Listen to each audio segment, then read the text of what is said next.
Hello, everyone. Thank you. Hi, David. Thank you for attending our officers forum as part of Northeastern District's Online Leadership Academy Phase 2. We have 3 instructors this evening. From the president's class is Alan Lamson. From the secretary's class, we have Rob France. And from the treasurer's class, we have Steve Stoyevsky. And we're going to talk about how each of your offices interacts with the other chapters, with the other chapter officers, and also open up to questions and that type thing. And so we're going to start with a little introduction by each of the 3 instructors. So with that, I'll turn it over to Alan. Now, hopefully you all read your emails or the attachments, excuse me, and did your homework and read the slides. So, Alan, David, we're going to start with Rob. Okay. What? Really? Oh, no, sir. It should be the president that goes first. Oh. Wow. Okay. Hi, I'm Rob France, and just a quick little introduction, right? So I was the fellow that did the secretary's class. I've taught that before down at Mid-Atlantic District for the past several years. I've been a barbershop singer for 11 or 12 years now. I forget. I lose count. I'm 10 fingers is all I had, so it's like 12. I have been president of a chapter. I've been on the board of our chapter. I've served on our district board as a vice president in Mid-Atlantic District. We have 3, or we used to have 4 different sections. So I was one of the sections, the Atlantic Division, and then now Central Division.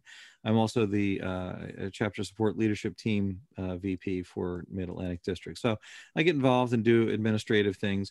Short story, I had the opportunity to be down in Dallas Metro and to direct the ambassadors of Harmony. No, the Masterworks. I directed them, and I told them, I said, listen, I'm an administrator, I'm not a director, so I'll just sort of wave my hands and you just sort of sing and follow me, but realize that I'm trying not to like pee myself, right? So I can talk for a really long time, but I won't do that for you. And they all laughed. So anyway, so that's kind of my role. Alan?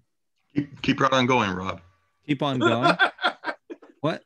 Well, wait, maybe I should make something up. I don't know. So when we talk about what a secretary really does, I guess we want to transition to that, and that's fine.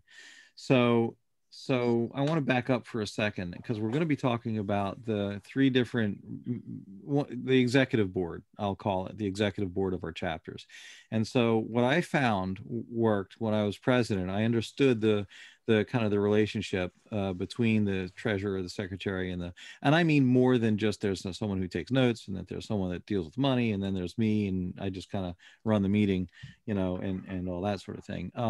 It was about how the interplay is, being sure that, like, for instance, when I got into the chapter, we had a fellow who was our secretary, and he would prepare the agenda. As a president of another club, another organization, it was my role as president to make the agenda, but he wanted to do that. So we worked that out.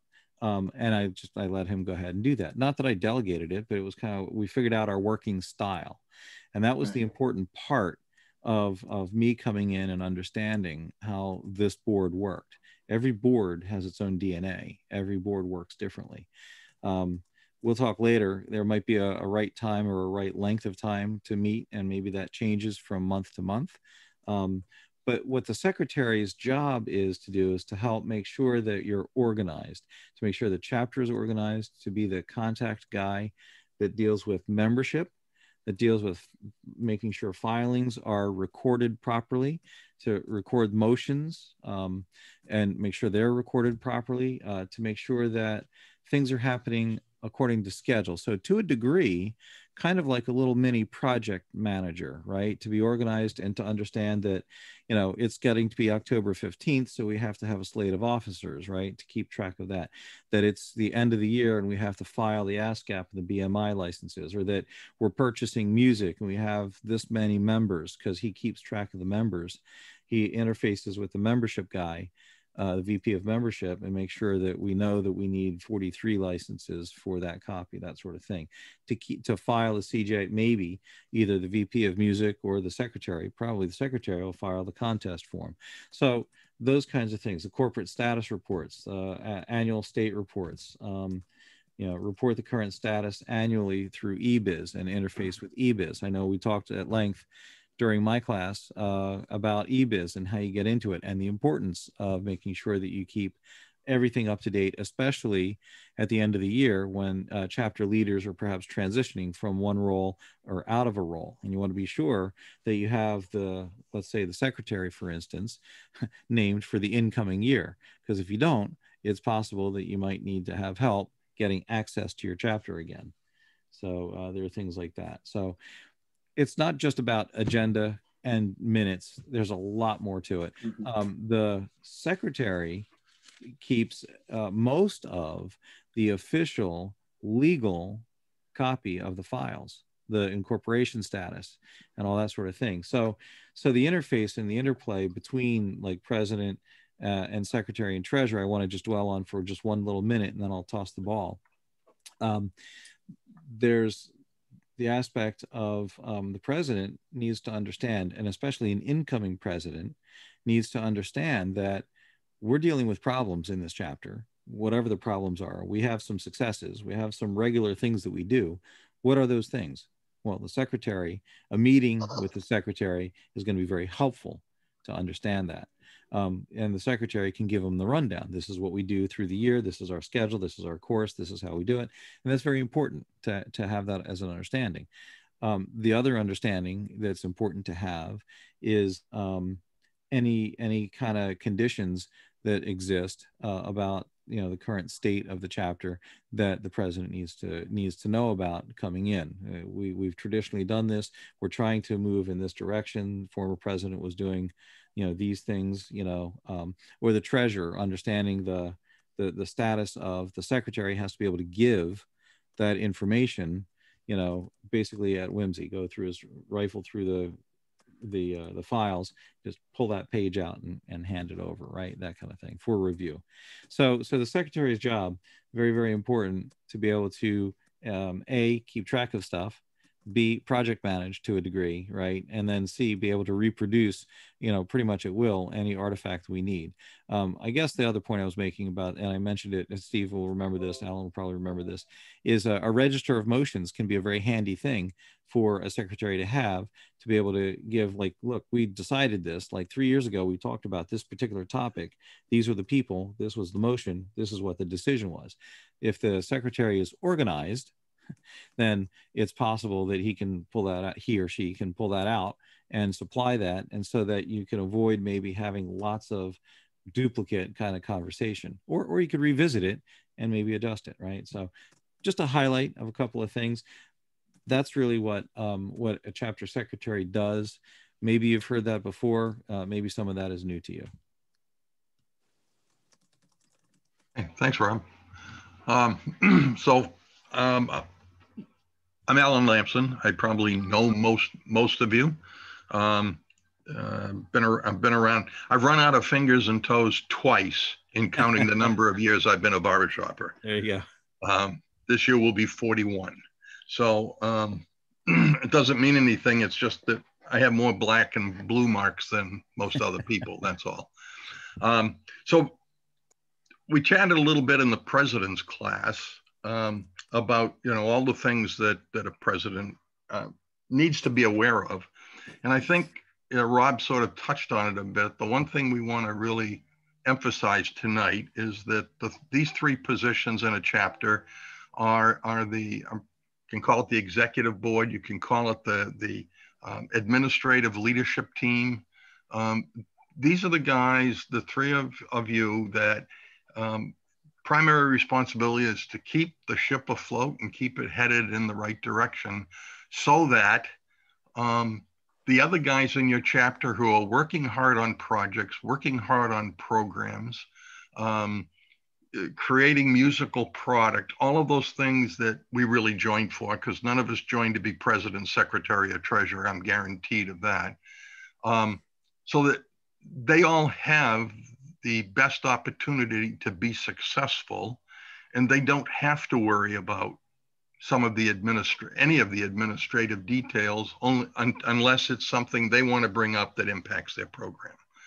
So it's really important that these three offices have continuous communication. I would even suggest that it would not be appropriate, would not be inappropriate for those three offices to get together on the phone a week ahead of a board meeting and chat about what's going to be coming up on the agenda, and make sure that the three of you present a full agenda so that work can get accomplished, and you guys know what's most critical, and you can focus on that to make sure that it gets done. So in that capacity, presidents are looked at as the chief administrative leader of the chapter. I think that's pretty true, unless it's been a really strong president and he steps down to immediate past president, and people still look at that person as the administrative leader, which is why the three of you need to work together to make sure that focus is where it belongs. Basically, the president is responsible for running all your chapter meetings and your board meetings. And remember, every week is a chapter meeting at which a rehearsal happens to take place. Okay, so you need to be prepared for that board meeting, to run it, to keep it efficient, because guys will tire easily of 30-minute chapter meetings on a rehearsal night. Okay, and as an active board member, that also means that you, as the president or secretary treasurer, but especially the president, can vote. Whether you choose to wait to make a tie, break a tie, or make a tie is entirely up to you, but you do have the right to vote. So those three things I think are pretty important. We spent time in the class talking about the reason for chapters to have a mission statement, a vision statement, and goals, and how simple they can be. This is not brain damage that takes 4 weekend retreats in a row to create. This is basically a statement of what the guys in your chapter want to be when they grow up. So the responsibility of making sure that gets created, making sure that it's relevant, is the president's. On a more business approach, the president is responsible for appointing all the committee chairs and the committee members if he chooses to. And that, most importantly, is the nominating committee, which is supposed to be appointed by January 15th, and the financial review committee, which has to have its work done in the spring. So those are all of those appointments are the responsibility of the president. Beyond that, I think the only other thing that's really important is it's the president who creates the communication within the chapter. He should be talking to all of his board members regularly. If you're talking to your secretary and treasurer before every board meeting, that's good. But should be talking to them all the members regularly, to make sure that their wants and their needs are being met as best as the chapter can, to make sure that people understand that the people that are in charge of the chapter for this year care about them and what they want, and works to make sure that communication is open among the members. And then on a business approach, you as the president are actually your representative to the House of Delegates meeting. That does not mean you have to go every single time there's a House of Delegates meeting. It does not mean that if you can't go, nobody goes, because you can appoint somebody to replace you. You just have to let the credentials committee in the district know who's replacing you, that's all. But that is also a responsibility. And unless you have somebody else in the chapter that's responsible for this, I would also suggest the president is the one to make sure that his officers and his chairs are getting all the training they can from the district or the society, whether it's through attendance at a leadership academy, whether it's through attendance at the webinars like this, or through some of the Harmony University classes, but make sure your guys have all the tools they need to do the work. So rest assured that your secretary is doing his job. Rest assured that your treasurer is doing his job or her job, and don't fret over it. As long as you're communicating, you will know if that's true. And then you can focus on the other things that make the chapter run. Alan, Steve? can I interrupt you for just a second? Jesse wants to know, please repeat what you said must be done by January 15th. By January 15th, you need to have appointed your nominating committee. And that's for the next year's board. That's for yeah. That's 350 days ahead of time. Yeah, right. But it is in the bylaws, so you really do need to do it. Steve. I did not know that about appointing the nominating committee. Learn something at each of these sessions. Yep. Sure, that's why officer. Why the three of us do this, because we always learn something. Every time. I've been doing it for 20 years. Yep. As the treasurer, your treasurer is your chief financial officer. Now, most corporations that are large enough to segregate the duties has a separate treasurer and a separate CFO. It's a good idea to segregate the duties. Holding the money and accounting for the money, ideally two things that should not be in one guy's possession, but we're generally too small to do that.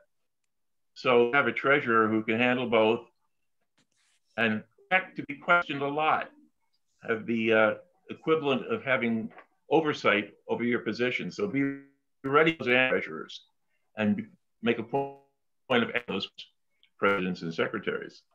I'm going to run very quickly through a lot of the things the treasurer has to do, at least in US.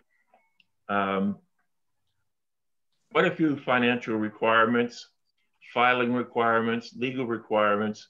They typically fall to the treasurer or the secretary.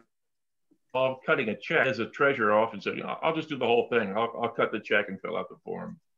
For example, your ASCAP form. The secretary is supposed to do it, but it's so the treasurer's got to write up the check anyway. So there you go. Treasurer can easily have his job grow and watch what he's doing. Some of the requirements, IRS form that keeps us legal as a 501c3 charitable and educational tax-exempt organization. The 990 is a form for this, 990EZ if you're small enough, or 990N if you're really small. And I'll tell you, at least 90% of all checks are so small that 990N, it's a postcard. It's an electronic postcard. You go online, you press enter, and you're done.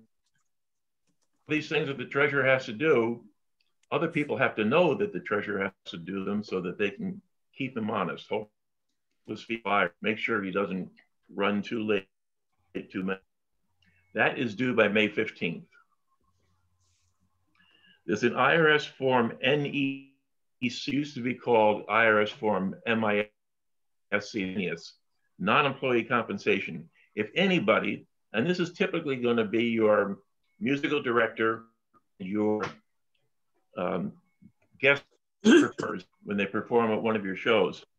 If you pay them $600 or more in a calendar year, we're over January 1st through December 31st, it has to be filed to report what you paid them to the IRS to keep them honest so that they will get their income on their tax returns. They might be a corporation, they might be a partnership, they might be a single individual. Whatever it is, these people, you have to get their social security number, address, file this form 1099, now it's NEC. For the first year, this is the NEC, 1099 MISC.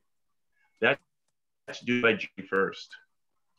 Then a form 1096 is the summary of any 1099s you had to 99 NEC, which is the only one the miscellaneous form is still existing, but the NEC is a new form.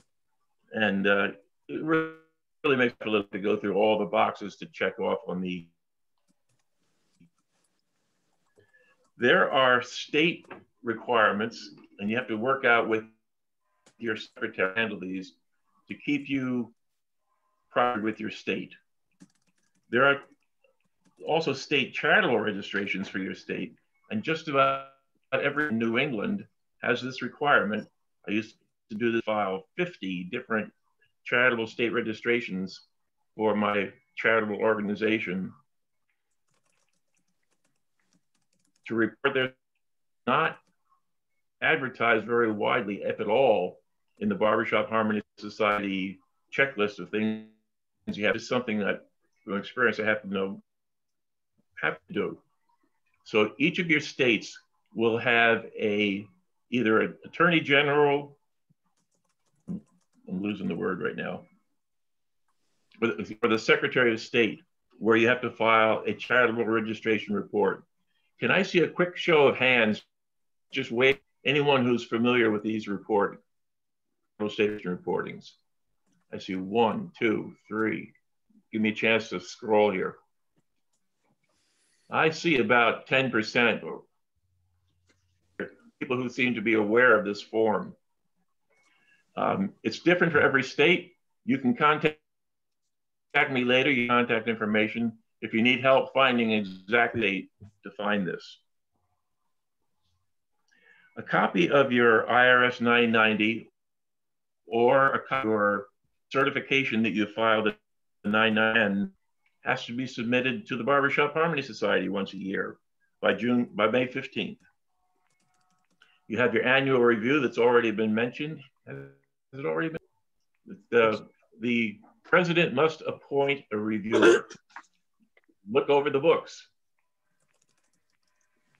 until you are thinking, I'm not talking to you, the reviewer, because anyone who's on the board of directors, and presumably everyone on this call, is a member of the board. Technically, that makes you ineligible to be the annual. You want someone who's familiar, can understand your books, either familiar with them or can learn about them, to take a look at what's going on to make sure that everything is kosher to them. It's the responsibility of the chapter president to appoint the annual reviewer. It's the responsibility of the treasurer to make the books and records available to the annual reviewer. It's got to be the president appoints the reviewer or review committee, treasurer must cooperate. But let me just ask you quickly, did you all get my, looks like this. It went originally to all the treasurers, but I trust David Pack sent it to the rest of the group tonight. Okay, he's nodding his head. So you're probably following along with it. Some things that you need, and again, when I tell you need to know this as treasurer, the president and the secretary need to know about it so they can poke the treasurer to make sure it's, if the three of you are aware of everything that needs to be, chances are that between the three of you, you'll, at least one of you will get the treasurer to do it. Anytime you receive less of $250 or more, you are required to write a letter. It's not really a letter. You're required to acknowledge it. It doesn't have to be in the form of a letter, but it may be in the form of a letter. Thank you very much for your generosity. No part of your gift was used for any, what's the word? It's scrambled right now. To that. Trying to, for the donor's benefit. Say again. It can't, and none of that money was used for the donor's benefit. They didn't get anything. There you go. Thank you very much. Yeah. Couldn't spit the word out. So you need that letter in order for the donor to be able to claim an income tax deduction for making that donation. It's good to do it in real time. It's polite to do that, but it should be done no later in time for the donor to have this letter in his hot little hand to support his income tax deduction when he taxes, he or she. Hey, Steve, Steve, let me interrupt. documentation would have to be such a formal letter? You're covering a lot of things that have been done in the past class, and a couple people have asked, is there a way to summarize these filings that we could send out in an email? We wanted to, I understand the need to talk about some of these things, but we need to move on to more general issues. If it's more specific, maybe we can send out a list of reminders of the filings and get that into people's hands. So if we can move on a little bit, thank you. Okay, well, all of you have gotten this list, so that's a good start to a checklist of what you need. But you're talking about something to send to every treasurer in the whole society, is that right? I'm sorry, your mic is cutting out. Repeat your question. I know I've got bad connection here. I'm not home right now. Are you talking about something that every treasurer society receive? I'm still having trouble understanding what you're asking me. Your mic, you keep cutting. I think I'll type something into the chat box. Give me a second here.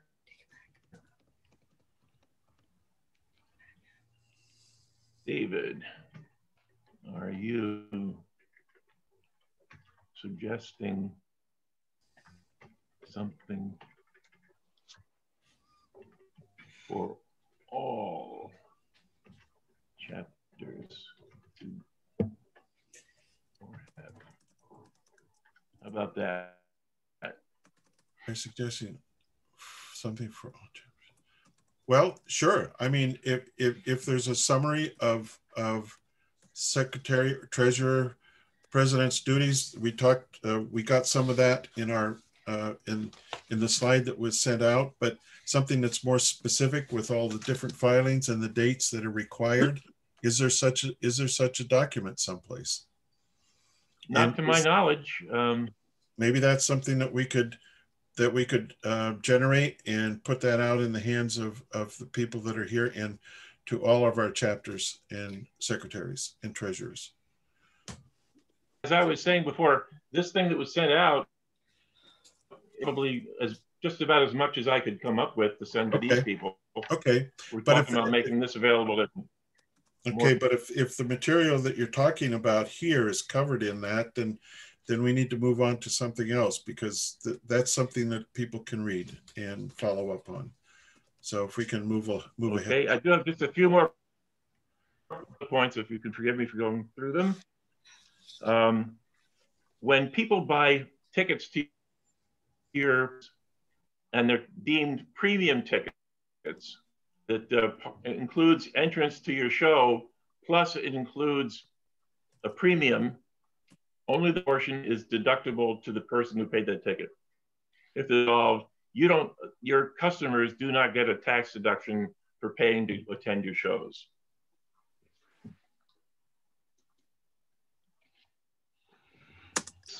What is a budget?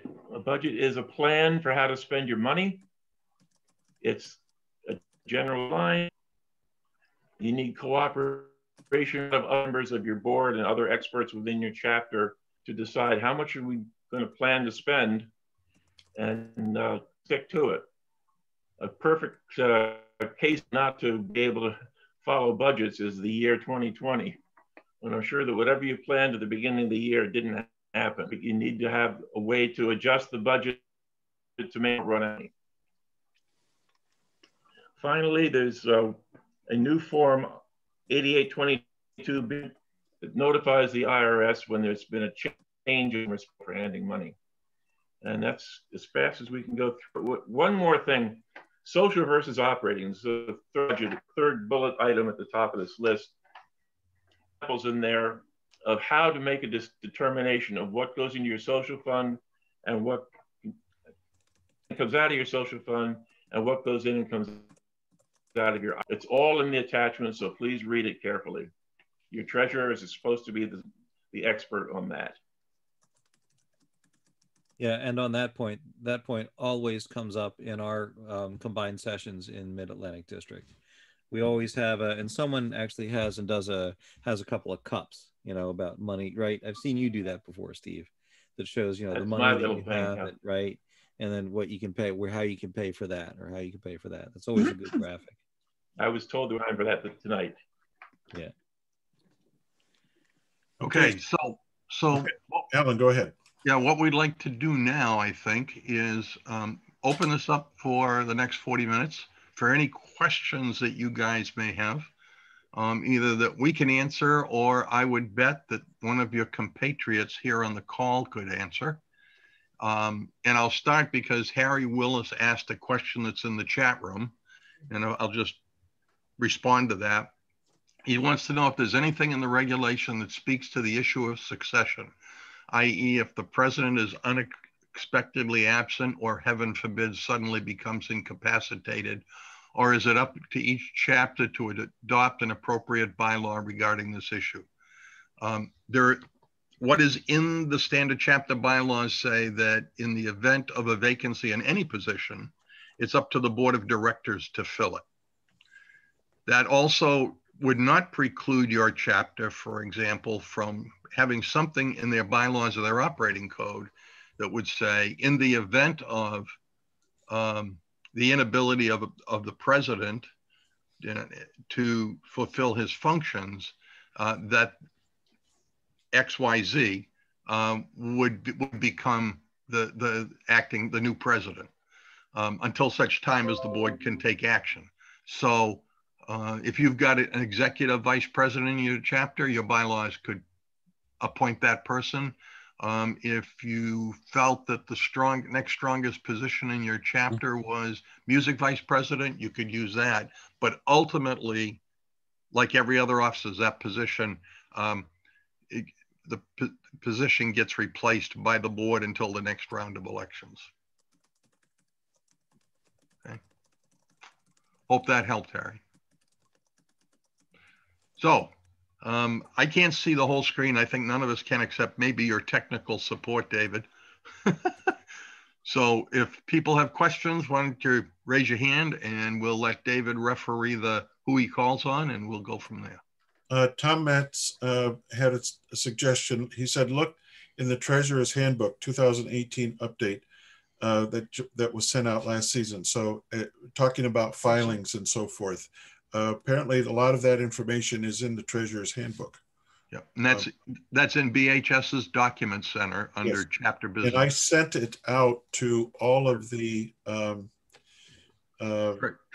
each of the different offices. I sent out the latest manual, the latest handbook from BHS. Yep. So it's in the Document Center. Okay. If you don't want to do chat or a raised blue hand, you can unmute yourself and ask a question. Yep. Goodness sake. We couldn't have done that good a job. No. Now, come on, guys. Listen, while we're waiting for a question, let me just jump in and address this team specifically. You know, I covered this in our secretary class, but I think it's important for all of us to understand this. So, you know, one of the things about these board positions, you know, president, secretary, treasurer, is that you are chapter leaders, right? So you're kind of like a core team, and each of you actually has a specific leadership role and leadership function, right? Leadership with money, leadership with organization, or leadership of the vision and mission as president and whatnot. One of the things that's important is leadership development. And Alan toes here, but you know, it occurred to me two things when I was president of our chapter. First thing was, and I have this from industry, from other books, leadership books that I've read in industry, is that when you're the leader, you know, it's good to be a strong leader, or to be a leader and to lead, and to try to do leadership things, learn more about leadership. You can learn about leadership. If you're not a leader, you can become a leader. And there are ways to do that, right? There are a lot of people that will help you out doing that. There are some good ways and some not good ways when you're a leader. When you're not the leader, though, and this is hard for especially people who are type A, such as myself, is that when you're not the leader, do what you can to support the person that is the leader. Like if there's a committee chair that you're trying to develop their leadership skills. Let's say, for instance, that I'm old and we want to encourage a younger fella in the chapter to take over and to start being responsible for, I don't know, show planning or something like that. So it would be bad for me to just come in, swoop in, and just assume leadership because he's screwing it up. That would be wrong. Try to support, right? So when you're, to say it succinctly, when you're the leader, then lead. When you're the follower, try to support the leader and not take over, right? Because that would be very easy for us to try to do. Each of us, treasurer, secretary, and president, have a leadership role. Support each other is one main thing. The other thing that's important too, and maybe this is a presidential thing mostly, but I think it's everyone, is our chapters. We're all a bunch of chapters in a district, right, in a society, and we're all solving the same problem. We all have the same issue of not having enough money and needing to have more membership, right? Can I get an amen? Right. So, I mean, what I recommended to my chapter board is I said, look, I want you to go and I want you to find out who the other people are in the other chapters that is your board position. So if you're the VP of music, go and reach out to each of the VP of musics for the surrounding chapters and get to know them and understand what they're going through and maybe compare notes. Maybe we're doing something that they can leverage. Maybe they're doing something that we can leverage. And each board position, including president, secretary, and treasurer. In other words, to take the initiative to reach out and to sort of develop your own little president circle, secretary circle, treasurer's council, that sort of thing. That can be very helpful in times of needing of support. And you never know what might come from that cross-pollination. So just wanted to put that out here while we're all together. Yeah, and to that end, we talked to David tonight. He will put out to everybody that attended this a list of everybody that attended this with contact information, email and phone number if he's got it. So that, if you've all been through the classes, you're here tonight, it's a great place to start that. And it really doesn't matter if it's a chapter next to you or 3 states away. Doesn't matter if you're close enough to the western end of the Northeastern District, if some of those chapters are in Seneca land or mid-Atlantic. Yeah, another district even. Yeah, absolutely. Yeah. So we'll start that by having the list. Please use it because I think it would help you guys during the entire year to have a compatriot so you know you're not alone. It'd be good if you had the office that the person is holding along with the name and contact information. Of course. Yes. Well, I'll give it as much as the information that I've been provided by the individual. Right. I will include that. Yes. Okay. I have a question that has been bouncing around for a little bit for the last few weeks, and it's something that affects every chapter during this pandemic and the restrictions that we're all facing, and that is we cannot meet as a group. And so the question has come up several times about the insurance, the liability insurance premium that we, as every chapter pays their fair share depending on membership, and what is the prospect of getting a refund for the time that we have not met. And I think Alan was going to try to dig up something on that. Yeah, I'm glad you brought that up, David. I had forgotten about it, but I did check. What I can tell you is that there are discussions going on about precisely that. So it may very well be that at some point BHS is able to work something out with the insurance carrier, and there'll be since there is clearly some limitation in our exposure to liability because we're not meeting, we're not completely free of that exposure. So, because people always tell you, you can't stop anybody from suing you. So they are talking about it. As far as my last conversation this week, nothing definitive, but they are discussing it. Okay, Steve Dyer has a question. Add a little bit to that. Sure. I don't. I think I heard someone say that we're looking to refund of the premiums paid.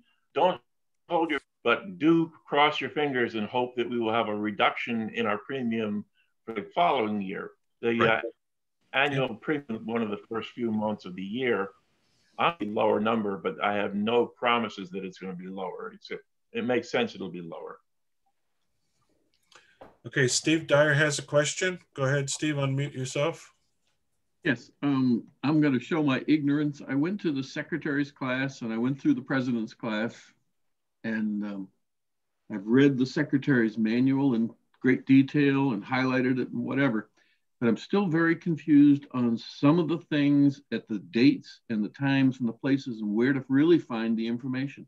The information that we received even in the manuals is somewhat general, and it's sort of a guide, but it's like getting to a sea of information that's just almost impossible to follow completely to find what I need.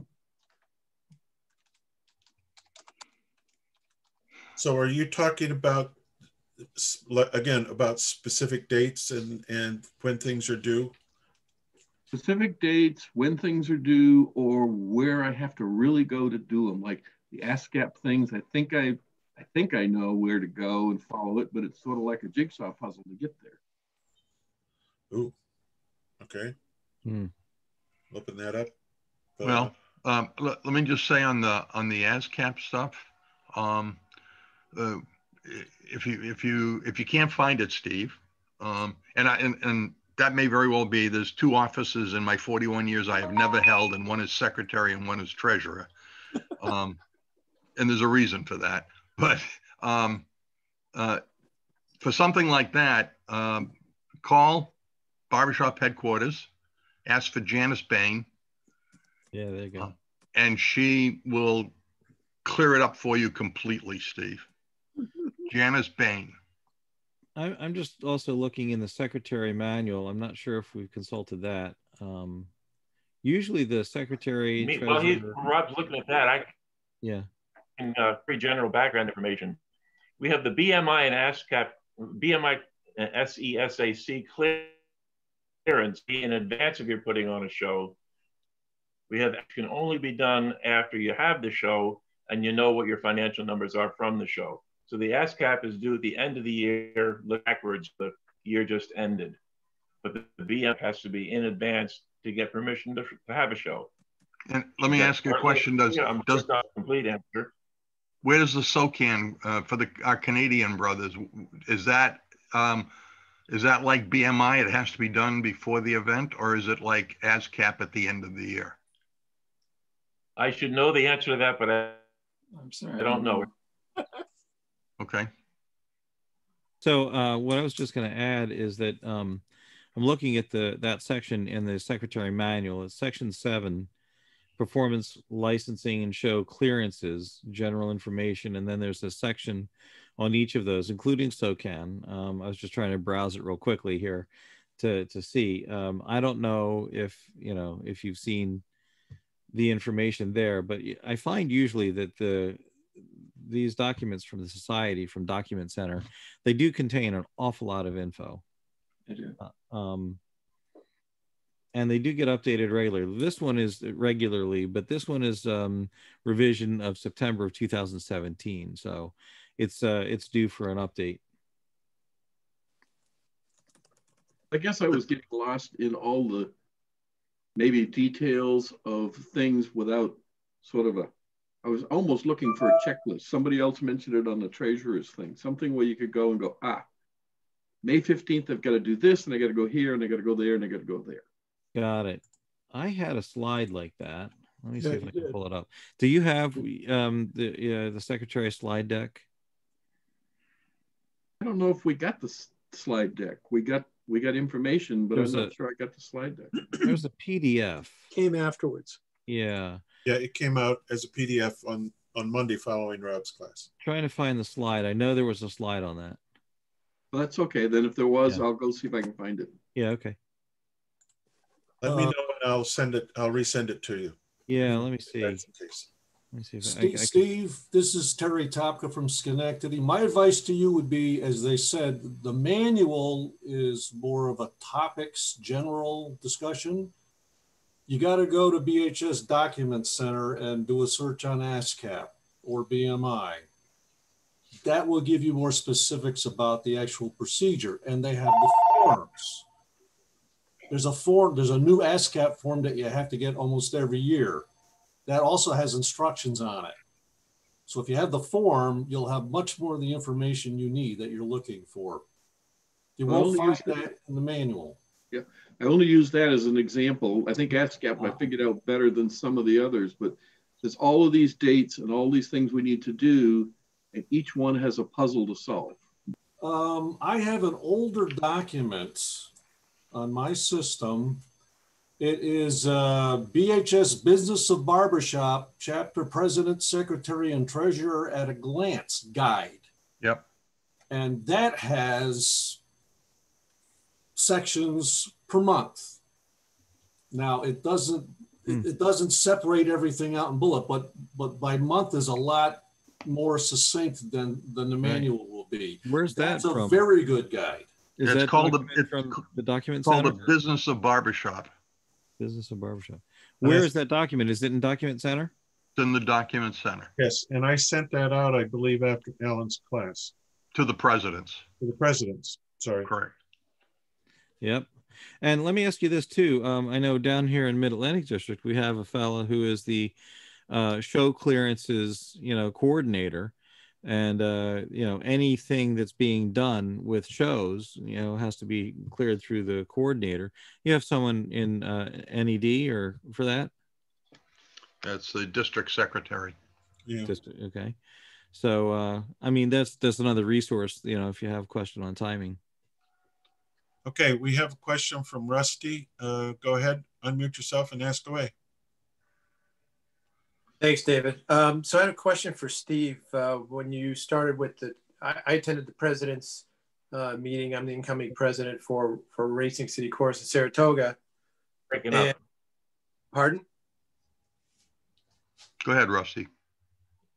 So my question is, at the beginning, you made a comment about we should separate, and I'm an accountant, so I like segregation of duties, but I didn't quite catch what the two pieces or components of those duties are that should be segregated. So if you could just kind of the two components are holding the money and money.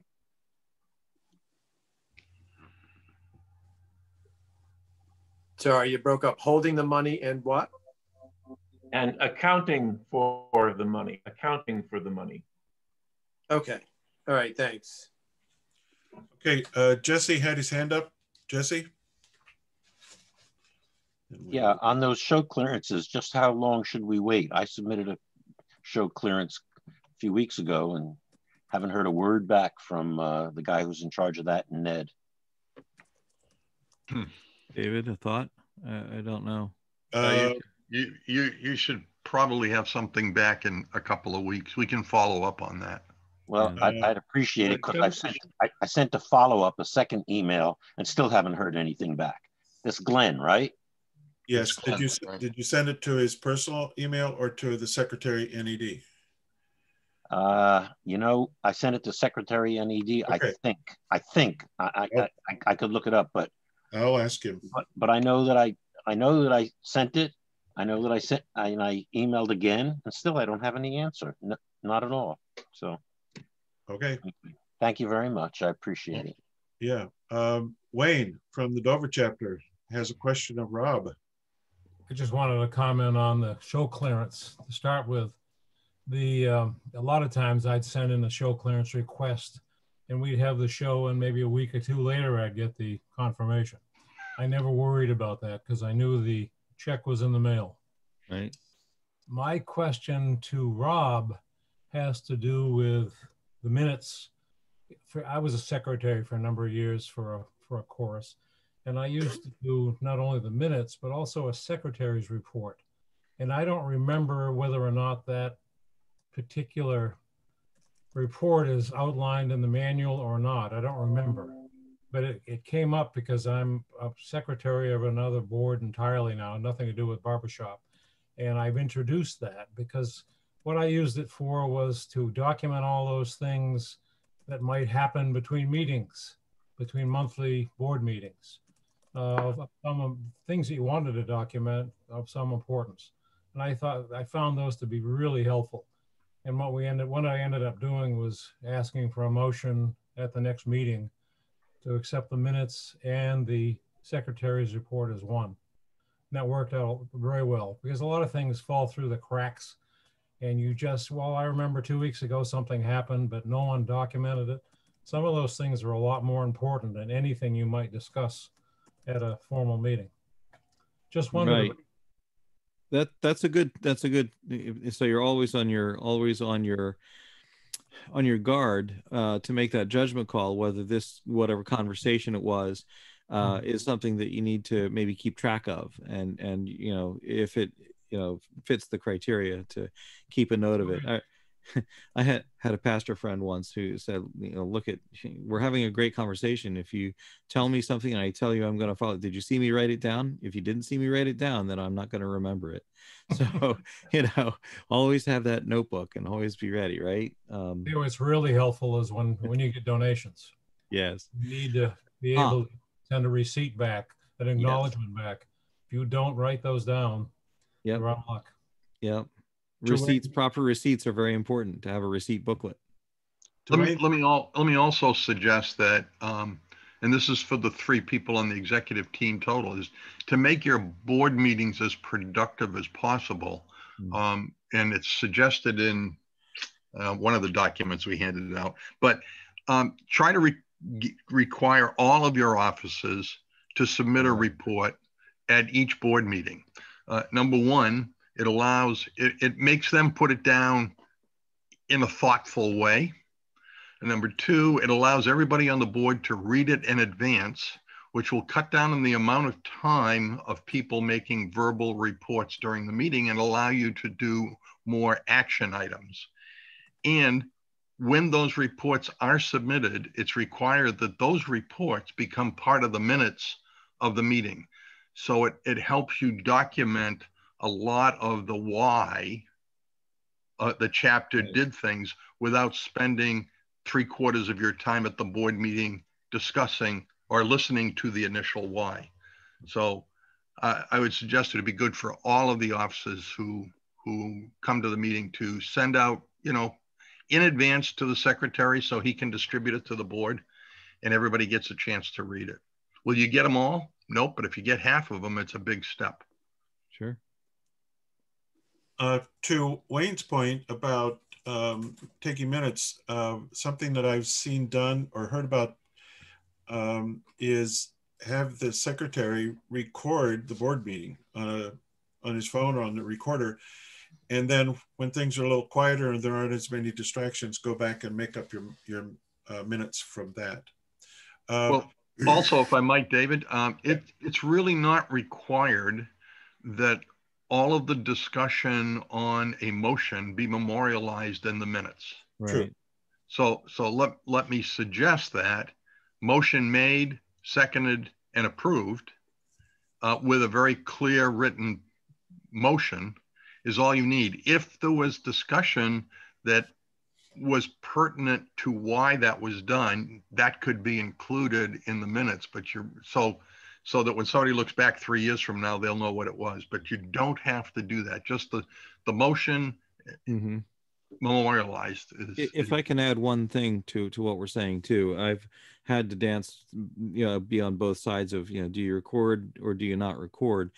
And it actually goes along, you know, with how your board works, you know, and whether it's contentious or not, or what people feel. And here's where it was for me, is I wanted my board to feel free to speak up and to talk to one another.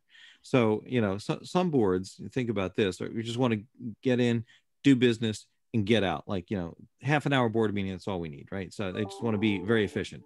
And I respect that. That's good to be efficient, right?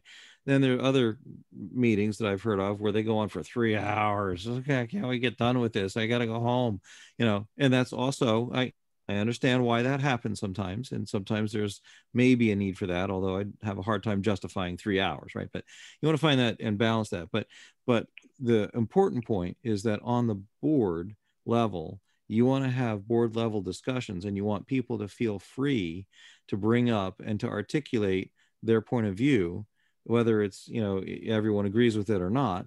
And so sometimes if you're recording, that might impede that, or that might inhibit someone from being open and honest.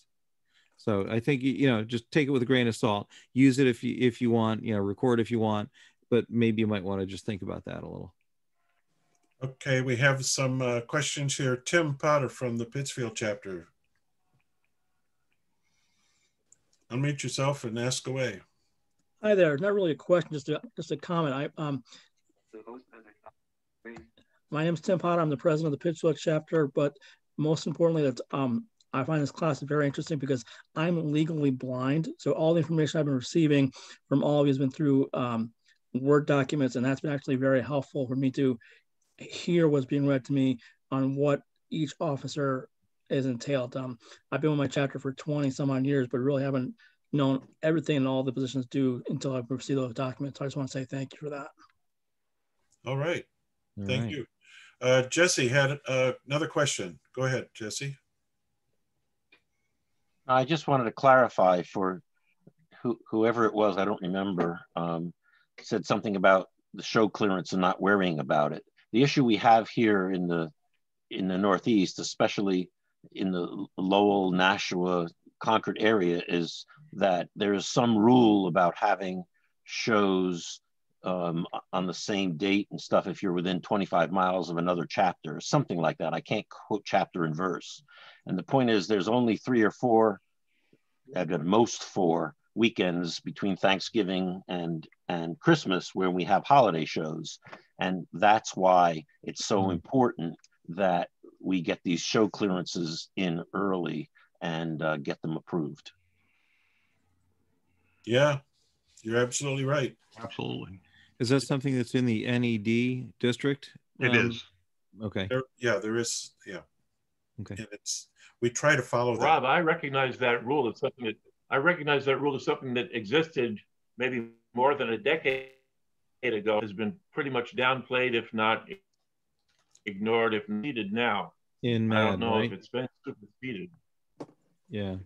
I don't think it's been ignored, at least not in our case, but No. we have been contacted and said, do we approve?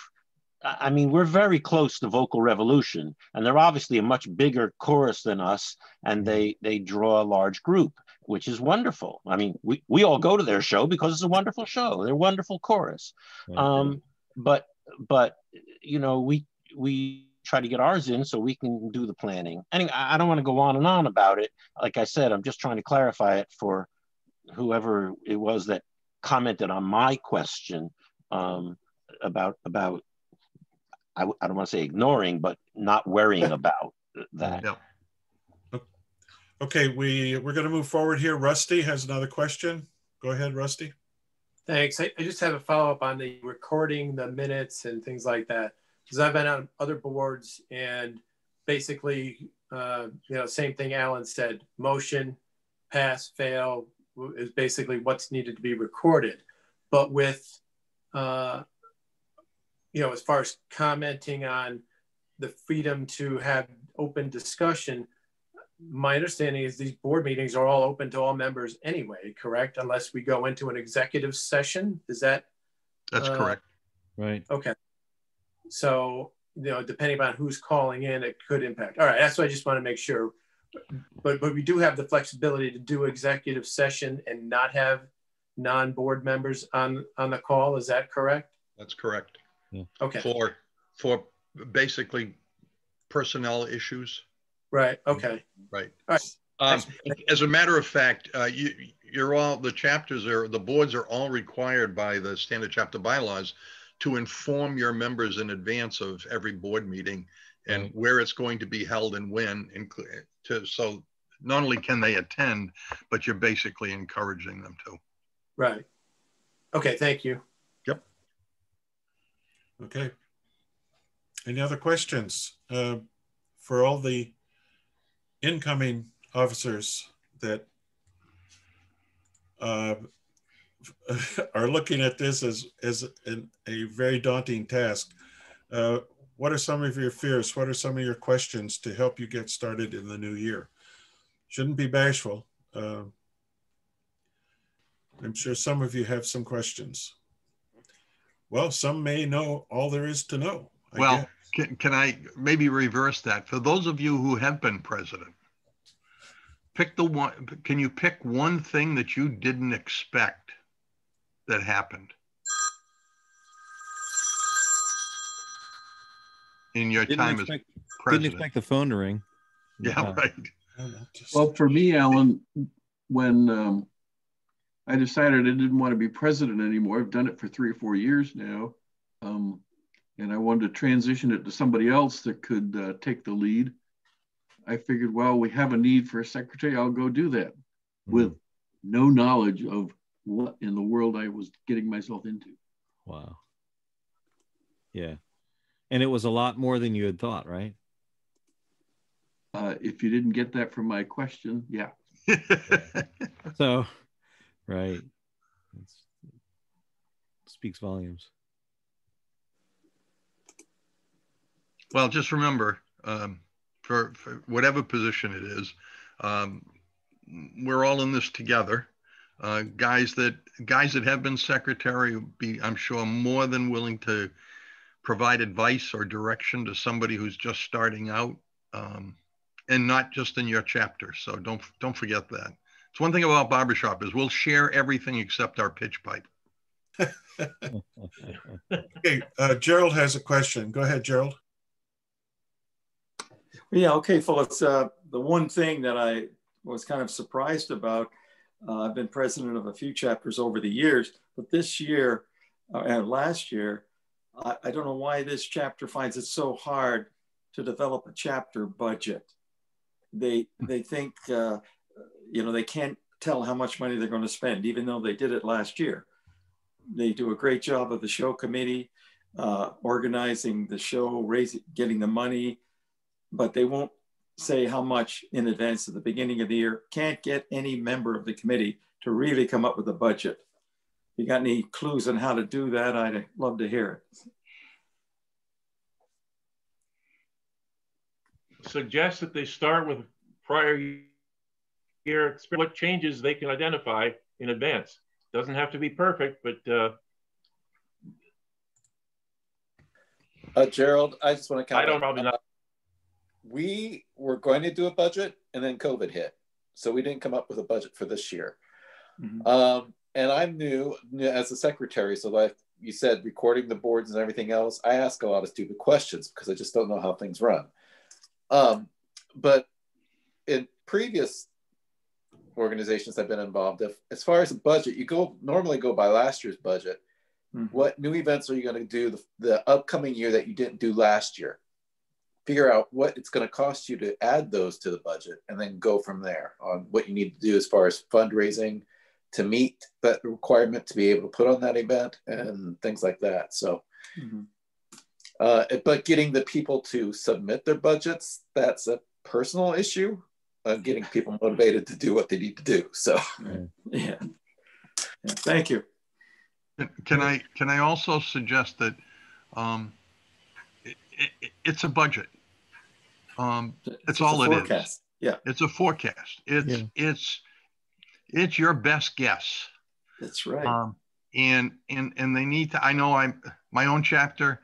They will not do the budget until after all the income and expenses are paid on the annual show from January, because they think they need to know exactly what it is, and I just can't get them over that hump. So it's your best guess, and there is absolutely nothing to keep the presidents and the treasurers from asking the board once or twice during the year to take a moment during a board meeting and review the budget and see where you are and make mid-course corrections. Right. If you had a fundraiser in the first quarter of the year that didn't produce the amount of money you thought it would, it's going to impact your programming, and you're much better off knowing that in April than in December. And so it's time, and it may make hard decisions by the board to postpone a program for a year because you can't afford it this year or whatever it is. So it's a budget. It's a tool to help the three of you manage your chapter. Right. That's all it is. One thing that we did to help prepare a budget, and Steve, when you were doing the treasurers, you brought this up. You showed a 3 or 4 year history of what the budgets were and what the actuals were. We go back 5 years, what the budget was, what the actual was next year, and then the draft budget for the coming year. And when you look at it, you look at, okay, the show was doing this much, and next year it's 1,000, and next year it's 700 more, next year it's 1,000 more. Okay, I'm going to budget for about 1,000 more than what we brought in last time. Now, I might do it at 750 because I want to be very conservative on the revenues, and I will go large on the expenses. Okay, we paid 1,500 for a haul. Well, we're going to have to pay 1,900 for a haul. So I'm able to put the numbers down and check with each of the departments, agencies, committees. Is this what you're going to do? Is this what you need? Is this the same as what you were doing last year? Okay, I gave you $500 for this. I'll give you $500 next year. You need to be able to see trend over time to be able to put together a budget. Now you're saying that the group won't coalesce around a budget until after they've already done everything. Well, too late, as Patrick. It's not a budget then. About, you need to sit down quarterly and look at the budget and say, where are we? Are we ahead? Are we behind? Are we supposed to be?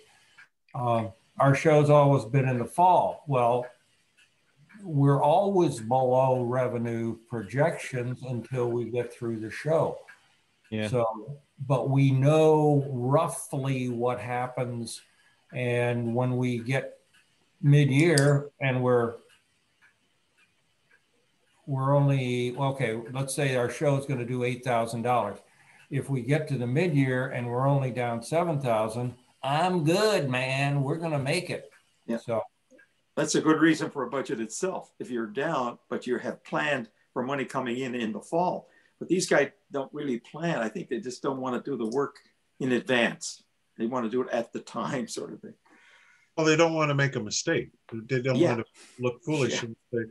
But we have to be very careful. A budget is a guesstimate. It is not. Right. I mean, you put it down and then you play with it for the rest of the year. Yeah.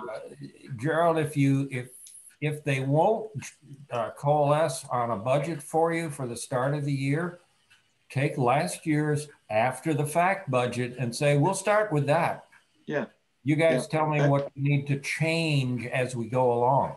Yeah, I've actually tried that. I gave them a budget based on what I thought, but I didn't think it was it should come from the officers and the committees who are planning the events that cost the money and bring in the revenue. It's really up to them. But I gave them one to start, and they don't seem to want to even look at it. But anyway, I'm telling my confession. Yeah.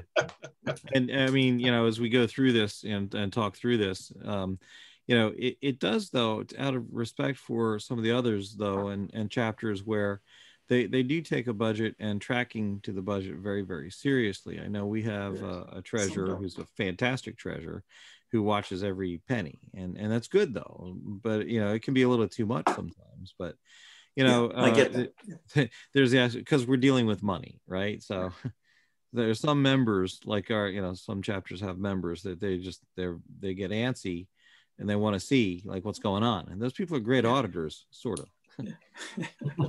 Well, they want to keep you honest anyway. Right. And exactly, and so they want to so there's that flip side of the coin too.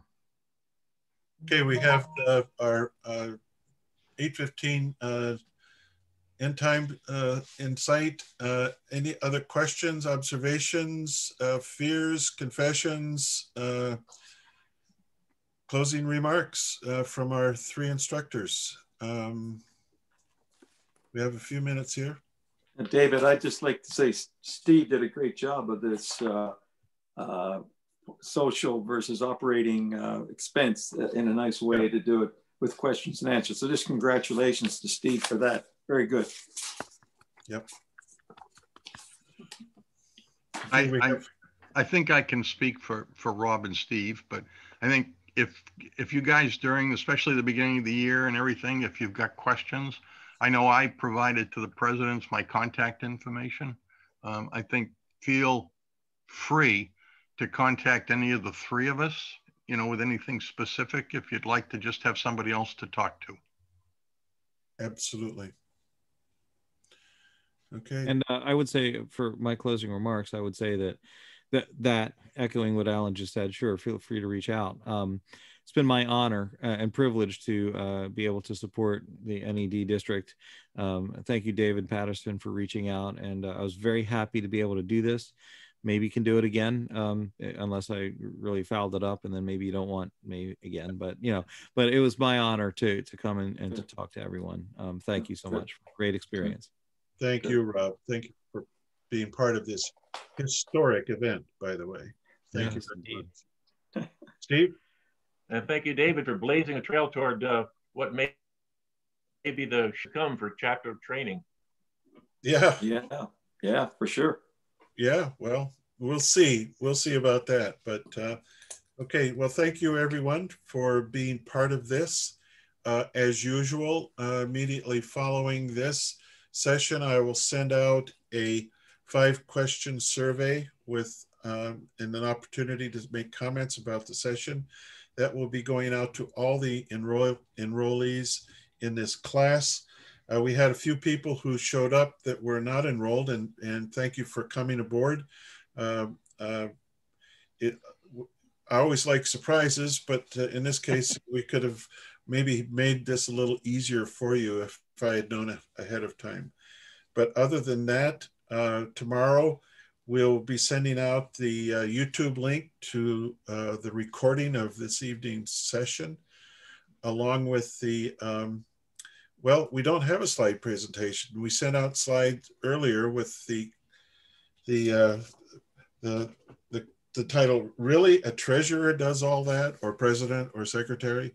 Yeah, there's a lot that goes on in our chapters, and we know that, and some fellows, I think, are happy and blissfully ignorant of knowing what goes on to make a chapter run. It isn't just showing up for rehearsal, it's showing up for a chapter meeting, it's understanding what goes on, how a chapter runs, so that everybody has the opportunity to contribute and to volunteer.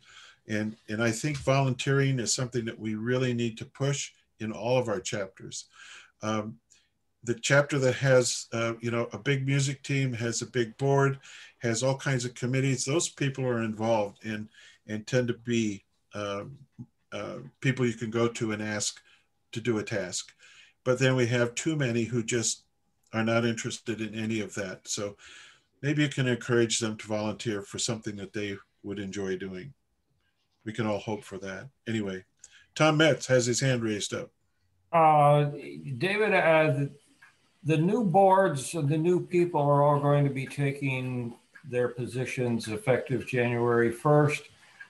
I would ask you to discuss with the district and all, having a treasurer's, a secretary, a president's training class similar to what we did for this session in the spring, in the winter, before they get too far into it.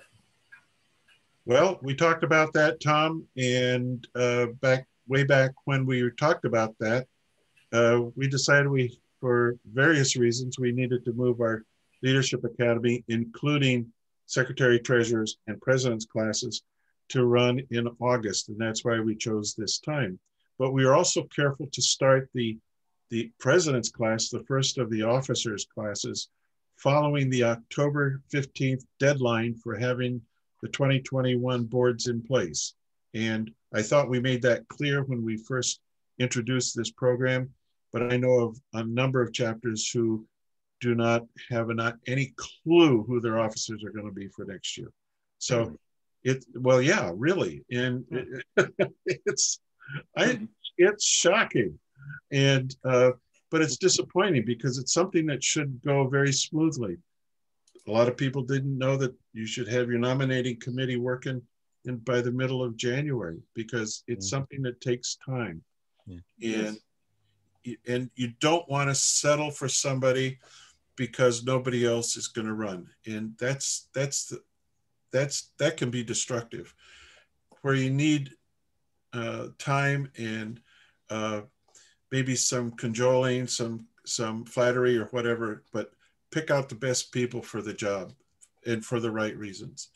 But if you settle for something, then you probably will end up having regretted that. So get your job done.